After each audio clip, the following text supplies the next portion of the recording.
pelota indica Dani Vitranzo, balón sobre el área, desviado, se ha hecho Suster con la pelota.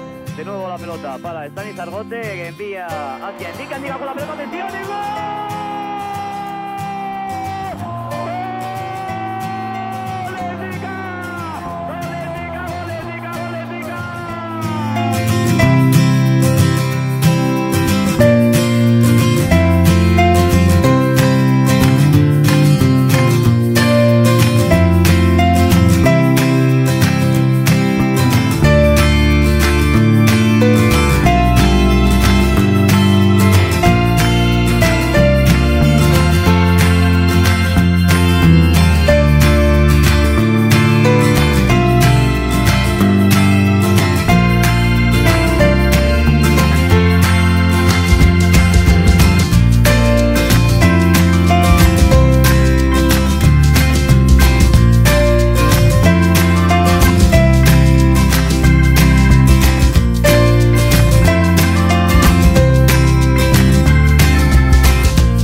Para poner el balón cerrado con la zurda, a ver si puede intervenir Llorente o Toquero.